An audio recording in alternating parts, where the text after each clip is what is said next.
السلام عليكم ورحمة الله وبركاته. النهارده إن شاء الله هنعمل ديكور بسيط. دي قطعة كرتون 25 في 15 هنعملها متوازي مستطيلات. إزاي؟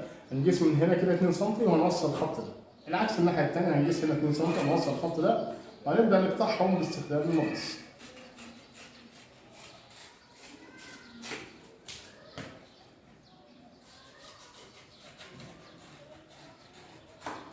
بعد كده هنرسم شكل أصغر، تمام؟ يعني متوازي مع الضلع ده، متوازي مع الضلع ده، هناخد خط وخط وهنرسم برضه مستطيل أصغر.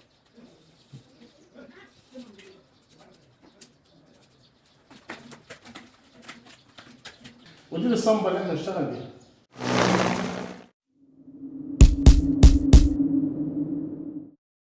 نشتغل هنثبت الكرتونة دي في أول الحيطة بالشكل ده.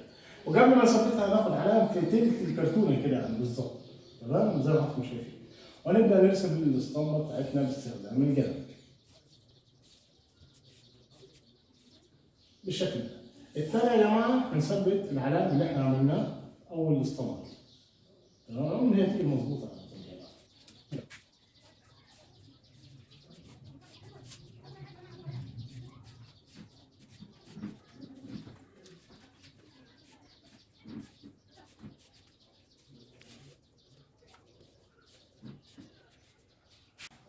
اول صف يا جماعه زي ما انتم شايفين اشتغلنا كده. طيب الصف الثاني هنشتغل كده؟ لا، هنعكس الاسطمبه دي في الاسطمبه وهتخليها كده، تمام؟ هنثبت الاسطمبه بالظبط بالشكل ده بحيث الخط ده يكون متوازي مع الخط ده عشان الاسطمبه بتاعتنا تطلع معانا صح، ما يحصلش فيها اي غلط بالشكل ده.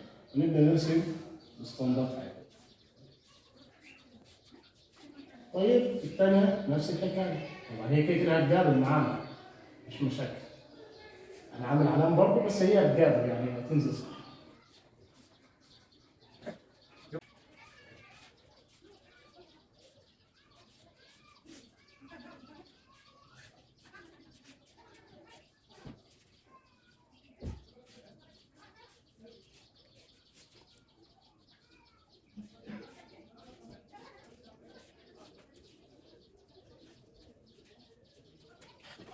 طيب يا جماعه احنا عملنا الصف الثاني كده، تمام؟ الصف الثاني هنرجع كده زي اللي اشتغلنا، بس اهم حاجه ان انت تخلي دي ماشيه مع الخط ده. لو عملت كده مثلا او كده او كده مش هتطلع الدنيا مظبوطه معاك وهتعكس الدنيا خالص، تمام؟ فانت اهم حاجه تخلي الخط ده ماشي كده مستقيم، تمام؟ نبدا نكمل بنفس الطريقه.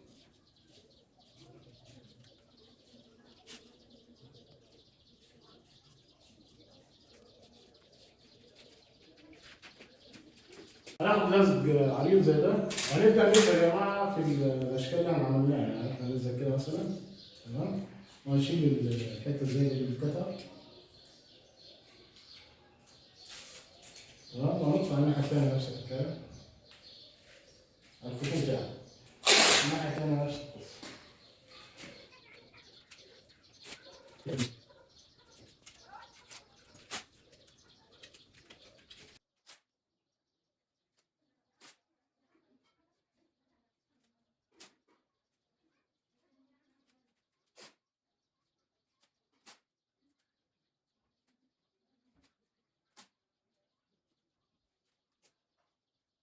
بعد ما لزقنا هناخد اي لون يكون اغمق من لون الحيطه، مش مشكله يعني اسود ازرق اخضر اللي انت عايزه حسب لون الارضيه طبعا عندك.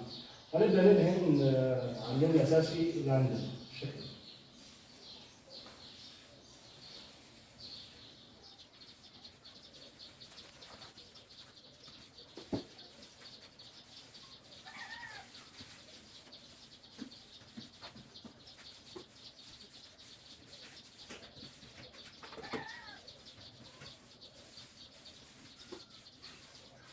حانت لحظه الحقيقه، يلا نشيل اللزق ونشوف فين هيطلع معانا.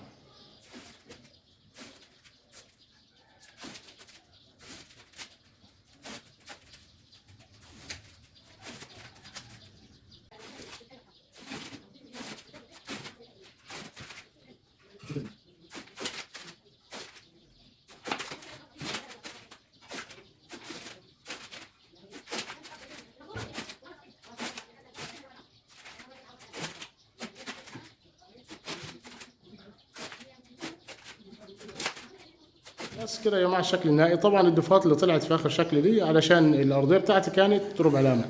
طبعا انا بنصح دايما اي ديكور فيه لزق اشتغل بمطفيه يكون افضل. دي غلطه احنا لازم نتجنبها اثناء العمل. اخر صف ده زي ما انتم شايفين مخلع شويه، تمام. ممكن نشيك عليه بنفس اللون بس تجنبا للتشيكات والكلام ده كله. نشتغل بمطفي في الارضيه، واللون اللي فوقيه مطفي برضه. ممكن نلمع بعد كده بورنيش لو احنا عايزين. طيب بالنسبه للقلم الاحمر، انت مش هتشتغل بقلم احمر، انا شغال بالقلم الماركه الكبير ده علشان الشكل يكون ظاهر معاك، لكن انت تشتغل بقلم رصاص او قلم طباشير. بس كده. اتمنى يكون الديكور عجبكم. نشوف حضراتكم على خير ان شاء الله في دروس قادمه وافكار قادمه. السلام عليكم ورحمه الله وبركاته.